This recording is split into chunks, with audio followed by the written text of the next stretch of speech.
Hey guys, welcome to my videos. So guys, today in this video we are going to walk through how to apply an e-visa to travel to St. Helena. Before I proceed further, if you're not yet subscribed to my channel, then please go and subscribe right now. And also I would like to clarify, neither I am an immigration consultant nor I'm a government body. So in case you take anything out of this, you do it at your own risk. Alright guys, so let's proceed. So guys, in front of you, I have opened this St. Helena e-visa application. The very first thing I would tell you before even you go to begin your application is that you read help and FAQ because it will give you all the answers that you need, that which passport holders do require a visa in order to travel, okay, and who are exempt. So that's very important. And then, do I need a visa? They have a link.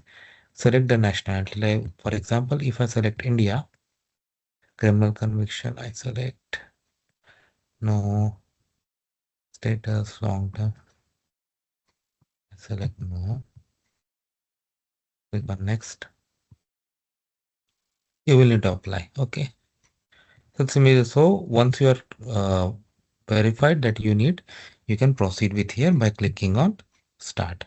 So far you can see it's going to be in 6 stages. Of course, I won't go to 6 stages. I don't want to pay the fee. So just put your details, and I'm putting sample. You do that for your own case. Email address, I'm just putting something like this, but you don't do this because everything will be on email only.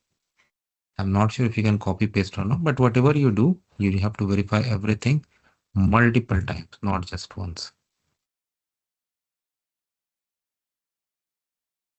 Because a lot of people do some minor mistakes and then they struggle about it later. Telephone number, mobile, gender, marital status, date of birth.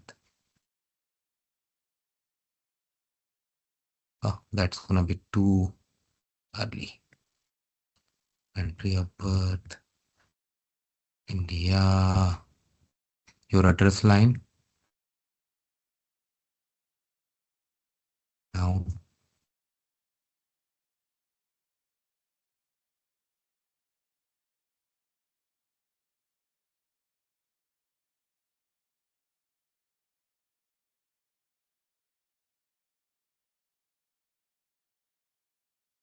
passport details. Now passport details must match, okay? Everything should match. So be sure about that. Don't do any mistake. There could be a trouble.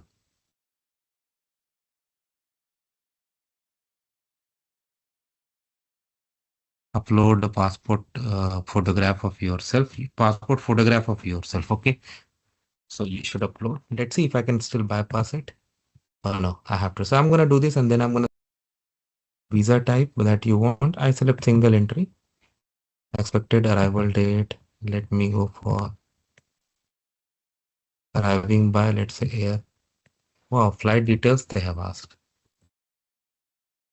Arriving via South Africa. Okay, expected departure date. So I'll just say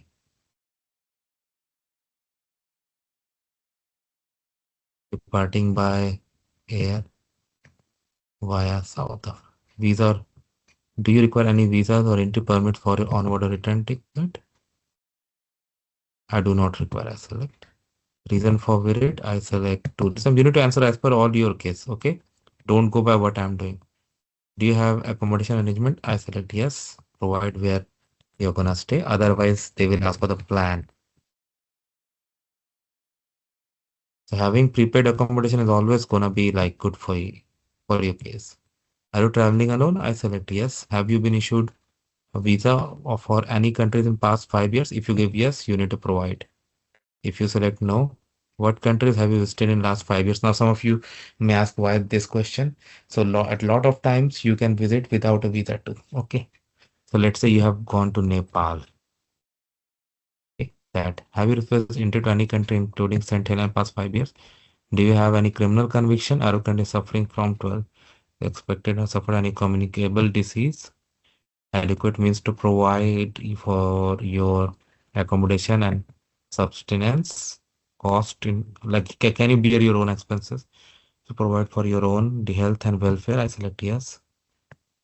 Please provide the data. Okay, health insurance details they have asked. If you have that, it's always good to have, but not mandatory. Medical insurance proof. Okay, do you have a return ticket? If you select yes, okay, no change. You must provide the scanned copy to support your details of document FAQ page.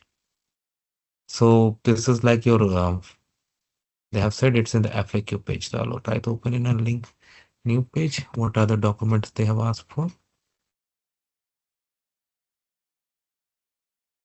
Yeah, supporting documents.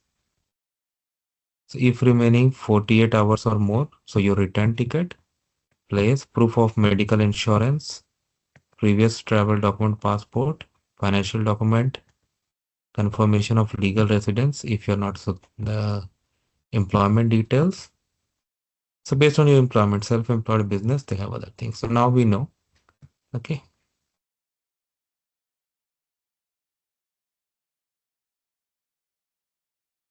Now you have to review everything, and once I go to the next screen, it will be completed. So I'm not going to do that, but yes, you should check your application 2 times. If there's anything that you want to change, you can do it here. And the next is going to be the submission and payment. Of course, I'm not going to do that, but you got an idea how to do this. So that is how it works, guys. Let me know what you feel about it. Thanks for watching this. Please subscribe to the channel. Thank you.